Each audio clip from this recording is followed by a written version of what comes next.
ಆತ್ಮೇಲೆ ತಮಗೆಲ್ಲರಿಗೂ ನಮಸ್ಕಾರಗಳು. ನಾನು ಶಿವಶಂಕರ್ ಅಂತೇಳಿ ಸಮಬುದ್ಧ ಜನಸೇವಾ ಟ್ರಸ್ಟ್ನ ಪರವಾಗಿ ತಮ್ಮೊಡನೆ ಒಂದೆರಡು ನನ್ನ ಭಾವನೆಗಳನ್ನು ಹಂಚಿಕೊಳ್ಳೋದಕ್ಕೆ ಇಷ್ಟಪಡ್ತಾ ಇದ್ದೀನಿ. ಏನಪ್ಪ ಭಾವನೆಗಳು ಅಂದರೆ, ಇತ್ತೀಚೆಗೆ ನಾಡಿನ ಸಾಂಸ್ಕೃತಿಕ ಲೋಕದಲ್ಲಿ ಒಂಥರ ಈ ಪೊಲ್ಯೂಷನ್ ಮಾಡುವಂಥ ವಾತಾವರಣ ಹೆಚ್ಚಾಗ್ತಾ ಇದೆ. ಅದರಲ್ಲೂ ಸಾಂಸ್ಕೃತಿಕತೆ ಅಂತ ಅಂದರೆ ಜಾತಿ ರಹಿತ, ವರ್ಗರಹಿತ, ಮಾನವೀಯ ಮೌಲ್ಯಗಳನ್ನು ಸಾರುವಂಥ ಕ್ಷೇತ್ರ. ಅದು ಹಿಂದಿನಿಂದ ಅದು ಬಂದಿದೆ. ಅದು ಬುದ್ಧ ಬಸವರ ಕಾಲದಿಂದಲೂ ಕೂಡ ಸಾಂಸ್ಕೃತಿಕ ಕ್ಷೇತ್ರಕ್ಕೆ ಅದರದೇ ಆದಂಥ ಗೌರವ ಇದೆ. ಆ ಗೌರವವನ್ನು ಮುಂದುವರಿಸ್ಕೊಂಡು ಹೋಗ್ತಾ ಇರುವಂಥದ್ರಲ್ಲಿ ನಮ್ಮ ಕನ್ನಡ ನಾಡಿನ ಮೇರು ನಟ ಡಾಕ್ಟರ್ ರಾಜ್ಕುಮಾರ್ ಅವರು, ಮತ್ತು ಸಾಹಿತ್ಯ ದಿಗ್ಗಜ ಕುವೆಂಪುರವರು, ಹೀಗೆ ಹಲವಾರು ಜನ, ಮತ್ತು ಇತ್ತೀಚೆಗೆ ನಮ್ಮ ನಡುವೆ ಇರುವಂಥ ಹಂಸಲೇಖರವರು, ನಾದಬ್ರಹ್ಮ ಹಂಸಲೇಖರವರು ಸೇರಿದಂತೆ, ಕವಿರಾಜ್ ಸೇರಿದಂತೆ ಹಲವಾರು ಜನ ಸಾಂಸ್ಕೃತಿಕ ಲೋಕದ ಮೌಲ್ಯವನ್ನು ಎತ್ತಿ ಹಿಡಿತಾ ಇದ್ದಾರೆ. ಆದರೆ ಇವತ್ತು ಏನಾಗಿದೆ ದುರಂತ ಅಂದರೆ, ಇತ್ತೀಚೆಗೆ ನಮ್ಮ ಸಂಗೀತ ನಿರ್ದೇಶಕ ಇವತ್ತು ಮಾನವೀಯ ಮೌಲ್ಯಗಳ ವಿಚಾರಗಳನ್ನು ಎಲ್ಲೆಡೆ ಬಿತ್ತುತ್ತಾ ಇರುವಂಥವ್ರು, ಪ್ರಜಾಪ್ರಭುತ್ವದ ಮೌಲ್ಯದ ಬಗ್ಗೆ ಜನರಿಗೆ ಅರಿವನ್ನು ಉಂಟು ಮಾಡ್ತಿರುವಂಥದ್ದು, ಮತ್ತು ನೊಂದ ಜನರ ಬಗ್ಗೆ ಧ್ವನಿಯೇ ಆಗ್ತಾ ಇರುವಂಥ ಒಬ್ಬ ಸಾಂಸ್ಕೃತಿಕ ಲೋಕದ ದಿಗ್ಗಜ ಆಗಿದ್ದಾಗ್ಯೂ ಕೂಡ ನಾನು ಸಮಾಜ ಜೀವಿ, ನಾನು ನಾಗರಿಕ, ಮನುಷ್ಯನನ್ನು ಪ್ರೀತಿಸುವಂಥ ಸಮಾಜ ಬೇಕು ಅಂತ ಹಾತೊರೆಯುತ್ತಿರುವಂಥ ಹಂಸಲೇಖರವರ ಕುರಿತಂತೆ ಕೆಲವು ಜನ ತಿಳಿಗೇಡಿಗಳು ಇತ್ತೀಚೆಗೆ ವಿಚಿತ್ರವಾದಂಥ ಮಾತುಗಳನ್ನು ಆಡ್ತಾ ಇರುವಂಥದ್ದು ನಿಜವಾಗೂ ಮನುಷ್ಯ ಪ್ರೀತಿಸುವ ಸಮಾಜವನ್ನು ಬಯಸುವಂಥ ಪ್ರತಿಯೊಬ್ಬರೂ ಕೂಡ ದುಃಖಿಸುವಂತಾಗಿದೆ, ತೀವ್ರವಾಗಿ ಖಂಡಿಸಬೇಕಾಗಿದೆ.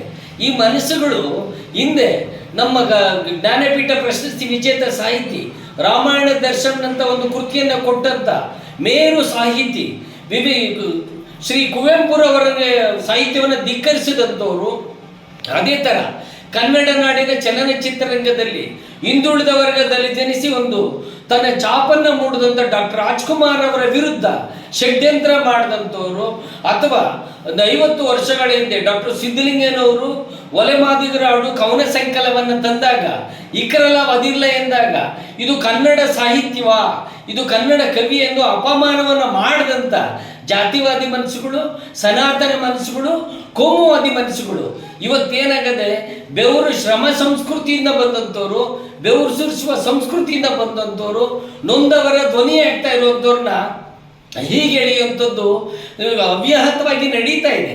ಅದರಲ್ಲೂ ಈ ಸಾಮಾಜಿಕ ಜಾಲತಾಣದಿಂದ ಒಂದು ಒಳ್ಳೆ ಸಮಾಜ ನಿರ್ಮಾಣ ಆಗಬೇಕಾಗಿದೆ, ನಾಗರಿಕ ಸಮಾಜ ನಿರ್ಮಾಣ ಆಗಬೇಕಾಗಿದೆ, ಪ್ರೀತಿ ಸಮಾಜ ನಿರ್ಮಾಣ ಆಗಬೇಕಾಗಿದೆ.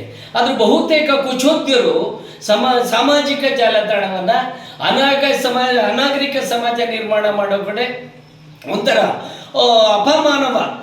ಅಪಮೌಲ್ಯದ ಸಮಾಜ ನಿರ್ಮಾಣ ಮಾಡೋ ಕಡೆ ಹೆಜ್ಜೆ ಇಕ್ತಾ ಇರುತ್ತಿದ್ದು ಖಂಡಿತ ಒಳ್ಳೆಯದಲ್ಲ.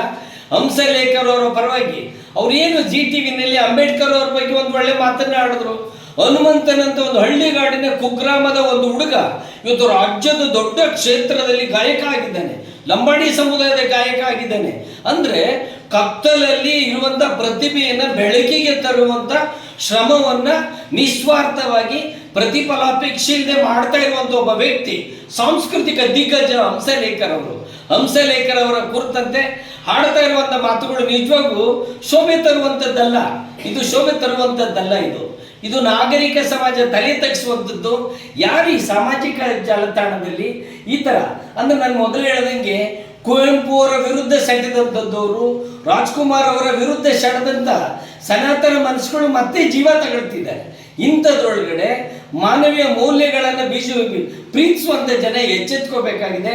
ಹಂಸಲೇಖರ್ ಅವರ ಮುಂದೆ ನಾಡಿನ ಸಮಸ್ತ ಪ್ರಗತಿಪರ ಚಿಂತಕರು, ಮಾನವ ಜೀವಿಗಳು, ಜೀವಪರ ಸಂಸ್ಕೃತಿಯನ್ನು ಬಯಸುವಂಥವ್ರು, ಯಾಕೆಂದರೆ ಶವ ಸಂಸ್ಕೃತಿಯವರು ಹೋರಾಟ ಮಾಡ್ತಿದ್ದಾರೆ ಇವ್ರ ವಿರುದ್ಧ, ಆದರೆ ಜೀವಪರ ಸಂಸ್ಕೃತಿಯನ್ನು ಬಯಸುವಂಥ ವ್ಯಕ್ತಿಗಳು ಅವರಿಂದ ಇದ್ದಾರೆ.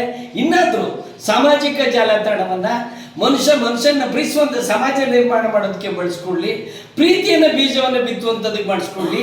ಜಾತಿ ಬೀಜ ಬಿತ್ತುವಂಥ ಬಗ್ಗೆ ಕೆಲಸವನ್ನು ಈ ಸನಾತನವಾದಿಗಳು ಇನ್ನಾದರೂ ನಿಲ್ಲಿಸಬೇಕು ಅಂತ ಹೇಳಿ, ಮತ್ತು ಎಲ್ಲರೂ ಕೂಡ ಪ್ರತಿಕ್ರಿಯಿಸಬೇಕು ಅಂತ ಹೇಳಿ ನಾನು ನನ್ನ ಸಮಬುದ್ಧ ಜನಸೇವಾ ಟ್ರಸ್ಟ್ ವತಿಯಿಂದ ಮತ್ತು ಅವೆಲ್ಲದಕ್ಕಿಂತ ಹೆಚ್ಚಾಗಿ ಒಬ್ಬ ಕಲಾಪ್ರೇಮಿಯಾಗಿ, ಒಬ್ಬ ಸಾಂಸ್ಕೃತಿಕ ಲೋಕದಲ್ಲಿ ಒಬ್ಬ ವ್ಯಕ್ತಿಯಾಗಿ ಕಲಾಪ್ರೇಮಿಯಾಗಿ ಹಂಸಲೇಖರವರಂಥ ವ್ಯಕ್ತಿಗಳಿಂದ ನಾವೆಲ್ಲರೂ ಇರೋಣ ಅಂತೇಳಿ ನಾನು ಹೇಳ್ತಾ ಇದ್ದೀನಿ.